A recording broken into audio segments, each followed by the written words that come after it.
నిర్గమకాండము 13వ అధ్యాయము. మరియు యెహోవా మోషేతో ఇలాగు సెలవిచ్చెను. ఇశ్రాయేలీయులలో మనుష్యుల యొక్కయు పశువుల యొక్కయు ప్రథమ సంతతి అనగా ప్రతి తొలిచూలు పిల్లను నాకు ప్రతిష్ఠించుము, అది నాదని చెప్పెను.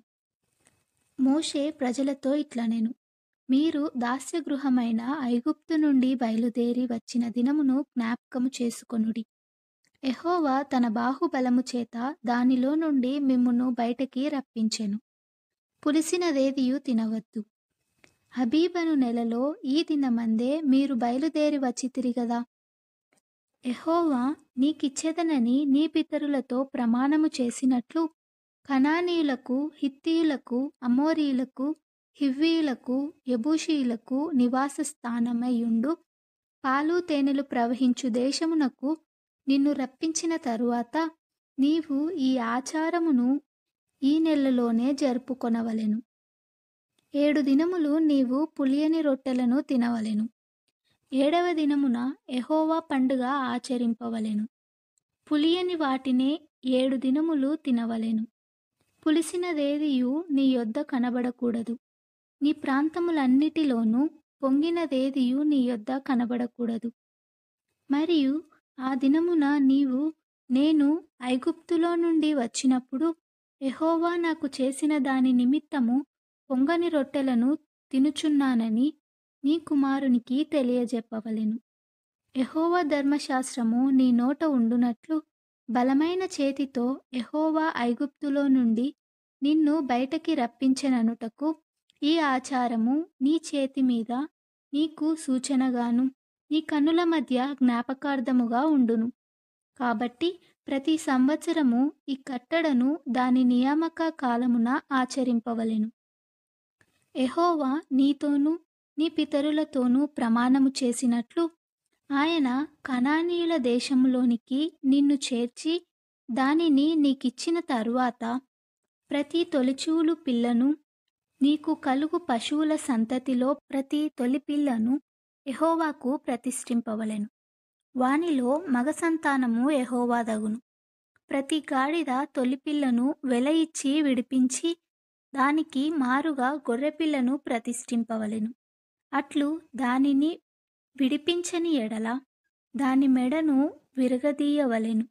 నీ కుమారులలో తొలిచూలి అయిన ప్రతి మగవానిని వెల ఇచ్చి విడిపింపవలెను.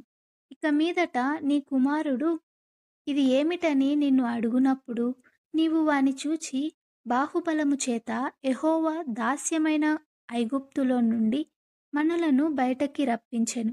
ఫరో మనలను పోనీయకుండా తన మనస్సును కఠినపరుచుకొనగా యెహోవా మనుష్యుల తొలి సంతానమేమి, జంతువుల తొలి సంతానమేమి, ఐగుప్తు దేశములో తొలి సంతానమంతయు సంహరించెను. ఆ హేతువు చేతను నేను మగదైన ప్రతి తొలిచూలు పిల్లను యెహోవాకు బలిగా అర్పించుదును. అయితే నా కుమారులలో ప్రతి తొలి సంతానము వెల ఇచ్చి విడిపించుదునను చెప్పవలెను. బాహుబలము చేత యెహోవా మనలను ఐగుప్తులో నుండి బయటకి రప్పించెను గనుక ఈ సంగతి నీ చేతి మీద సూచనగాను నీ కనుల మధ్య లాలాట పత్రికగాను ఉండవలెనని చెప్పెను.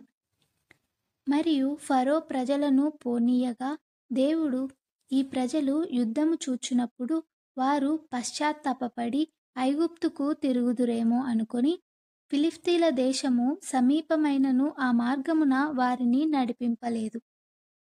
అయితే దేవుడు ప్రజలను చుట్టూ దారియగు ఎర్ర సముద్రపు అరణ్య మార్గమున నడిపించెను. ఇశ్రాయేలీయులు యుద్ధ సన్నద్ధులై ఐగుప్తులో నుండి వచ్చిరి. మరియు మోషే యోసేపు ఎముకలను తీసుకొని వచ్చెను. అతడు దేవుడు నిశ్చయముగా దర్శనమిచ్చును. అప్పుడు మీరు నా ఎముకలను ఇక్కడ నుండి తీసుకొని పోవలెనని ఇశ్రాయేలీయుల చేత రూఢిగా ప్రమాణము చేయించుకొని ఉండెను. వారు సుక్కోతు నుండి ప్రయాణమైపోయి అరణ్యము దగ్గరనున్న ఏతాములో దిగిరి. వారు పగలు రాత్రియు ప్రయాణము చేయునట్లుగా యెహోవా త్రోవలో వారిని నడిపించుటకై పగటివేళ మేఘస్తంభములోను వారికి వెలుగిచ్చుటకు రాత్రివేళ అగ్నిస్తంభములోను ఉండి వారికి ముందుగా నడుచుచూ వచ్చెను. ఆయన పగటివేళ మేఘస్తంభమునైనను, రాత్రివేళ అగ్నిస్తంభమునైనను ప్రజల ఎదుట నుండి తొలగింపలేదు.